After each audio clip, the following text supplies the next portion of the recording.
આપકી અદાલતમાં સંજય દત્ત પર આરોપ છે કે તેઓ રાજનીતિ માટે યોગ્ય નથી.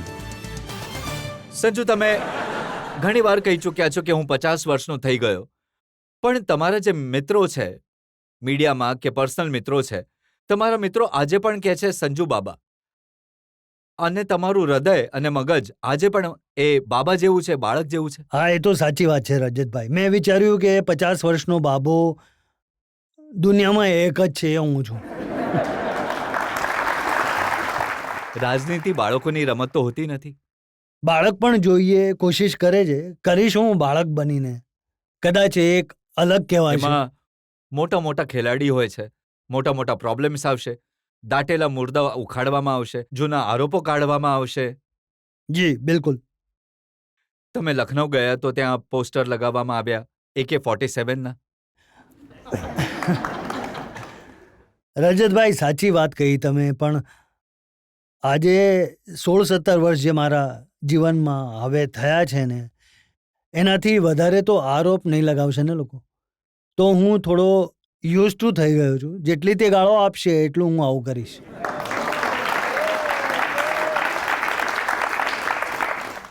રામ જેઠમલાનીનું એક આર્ટિકલ મેં વાંચ્યું, જેમણે તમારો કેસ લડ્યો તો તમને બેલ અપાવી હતી. તે ઘણો તમને પ્રેમ કરે છે. એમણે મોટી વાત કહી. એમણે કહ્યું કે સંજય દત્તનું MP બનવું દેશની સિક્યોરિટી માટે, સુરક્ષા માટે જોખમ થઈ જશે. મને તો નથી લાગતું તમને લોકોને. નહીં, બટ રામ અંકલની હું ઘણી રિસ્પેક્ટ કરું છું. હું ઘણી ઇજ્જત આપું છું. મારા લોયર હતા એ, અને આઈ થિંક એ મને બ્રીચ કર્યું છે.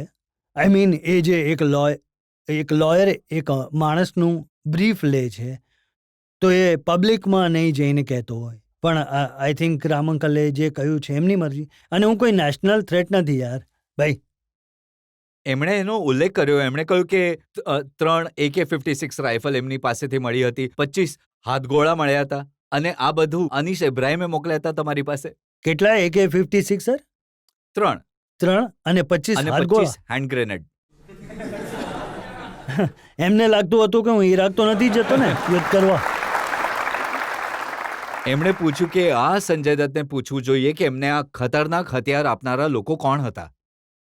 હું હવે all my respect to Ram uncle, પણ જે ખતરનાક લોકોની વાતો કરો છો ને, એમનો તો કેસ લડે છે.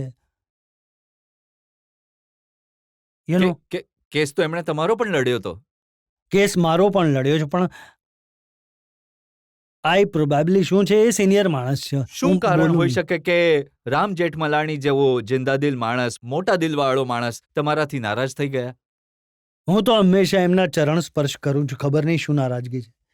હંમેશા ચરણ સ્પર્શ કરું છું, ઇજ્જત આપું છું, મોટા છે, અને ખબર નહીં કેમ નારાજ છે. નારાજગી જોયા પછી તમને નહીં લાગ્યું કે એમને પણ એક જાદુની ઝપ્પી થઈ જાય? મળશે તો બિલકુલ જાદુની ઝપ્પી આપી દઈશ એમને. અને લાગે છે તમને કે માની જશે? ખબર નહીં માનશે કે નહીં, પણ હું માફી માંગી લઈશ. જો મારાથી કોઈ ભૂલ થઈ ગઈ તો માફ કરી દો. મોટા માણસ છે યાર. તમને લાગે છે આજે નેતાગીરીનો તમારો જે નવો શોખ છે એ એટલે શરૂ થયો કેમ કે ગાંધીગીરીથી તમને એક પોપ્યુલારિટી મળી, લોકપ્રિયતા મળી, અને તમને લાગ્યું કે આનો ફાયદો થશે રાજનીતિમાં? નહીં રજતભાઈ, એકચ્યુઅલી એ જે ઘટના મુંબઈમાં થઈ 26/11, એ જોઈને મેં વિચાર્યું કે મારે રાજનીતિમાં જવું જોઈએ. એટલીસ્ટ એક માણસ તો કંઈક કરે. આપણા લોકોની સિક્યોરિટી શું છે હિન્દુસ્તાનમાં? આઈ મીન, કોઈ પણ એ ગેટવે ઓફ ઇન્ડિયા પર બેગ્સ લઈને આવીને હોટલમાં જઈને મારવાનું શરૂ કરી દે છે આ લોકોને, અને આપણે કંઈ ન કરી શકીએ. આપણી સિક્યોરિટી એજન્સીસ પાસે ઇક્વિપમેન્ટ નથી. એમને કોમ્બેક્ટ 60 કલાક, અને કેટલા લોકો મર્યા. અને પછી પોલિટિશિયન આ બધું વિચારતા કેમ નથી યાર? કેમ નથી કરતા? દરેક માણસ અહીંયા જે બેઠા છે ટેક્સ આપે છે, તો એમની સિક્યોરિટી શું છે? મારી સિક્યોરિટી શું છે? તો મેં વિચાર્યું કે કેમ નહીં, આ પ્લેટફોર્મ છે, કેમ નહીં હું ત્યાં જઈને even I want to voice my opinion for the public. શું કરત જો તમે સરકારમાં હોત, એ જગ્યા પર બેઠા હોત જ્યાં કોઈ નિર્ણયો લઈ શકો, જ્યારે આ રીતનું ટેરરિઝમ એટેક થાય તો શું કરત? હું એટલીસ્ટ હું ત્યાં જઈને સપોર્ટ કરતો ને. હું ઘરે બેસીને ટીવી ના જોત ને. હું પોલિટિશિયન છું, તો હું ત્યાં જઈશ, ગ્રાઉન્ડ ઝીરો પર જઈશ, કંઈક તો કરું. અને તમે પણ લડવા માટે સીટ પસંદ કરી લખનૌની, એ સીટ જેના પર 5 વાર અટલ બિહારી વાજપેયી ચૂંટણી જીતી ચૂક્યા છે. બિલકુલ, અટલજી અગેન જેમ મેં પહેલાં કહ્યું હતું, મારા પિતા સમાન છે, મારા પ્રાઇમ મિનિસ્ટર હતા એ. હું એમની ઘણી ઇજ્જત કરું છું. જો અટલજી ઊભા હશે તો હું રિઝાઇન કરીશ.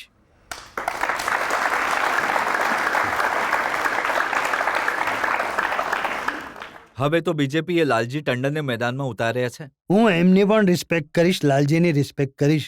એમના માટે વિડ્રો નહીં કરો તમે. નહીં. અમે એ પણ સાંભળ્યું, અમરસિંહજીનું કહેવું છે કે જો અદાલતે સંજય દત્તને પરમિશન નહીં આપી ચૂંટણી લડવાની, તો તમારી જગ્યાએ માન્યતા ચૂંટણી લડશે. માન્યતા એટલે એમને હું કહીશ કે ચૂંટણી નહીં લડે, એ કુકબુક લખે ઘરે બેસીને. ફિલ્મ ઇન્ડસ્ટ્રીમાં તમારા ઘણા બધા મિત્રો છે. સલમાન તમારા મિત્ર છે, ગોવિંદા તમારા મિત્ર છે, ઘણી લાંબી યાદી છે.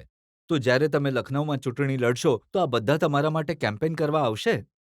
રજતભાઈ, હું કોઈને કહીશ નહીં આવવા માટે, પણ જો એમની ઈચ્છા હશે તો એ વેલકમ કરીશ એમને. કોનાથી તમને આશા છે સૌથી વધારે કે આવશે અને તમારા માટે કેમ્પેન કરશે? પ્રિયા દત્તથી, મારી બહેન છે.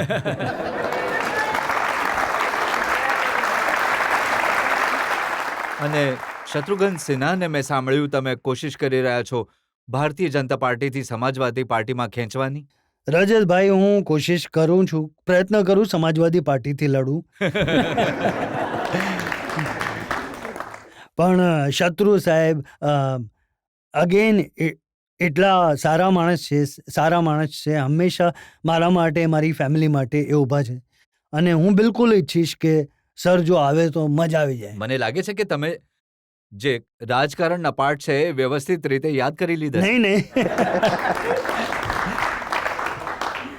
જેમ તમે લગે રહો મુન્નાભાઈમાં બોલ્યા હતા, ગુડ મોર્નિંગ મુંબઈ એમ બોલ્યા હતા, તેમ તમે ગુડ મોર્નિંગ લખનૌ બોલો ને, જેનાથી જો કોઈને વોટ આપવો હશે તો તમને જરૂર આપશે.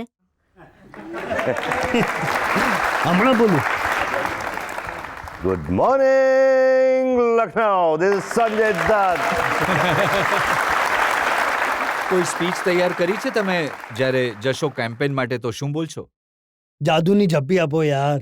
અહીંયા રજતજી ઘણા ડિફિકલ્ટ સવાલ તમને કરી રહ્યા છે. એક ઝપ્પી તમે આપશો તો સિમ્પલ થઈ જશે. બને છે સર, બને છે સર.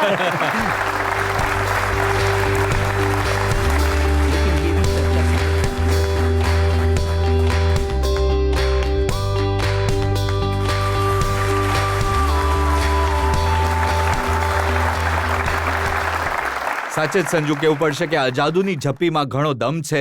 દમ છે. અને આના પછી શું સવાલ પૂછું મને કંઈ સમજાતું નથી.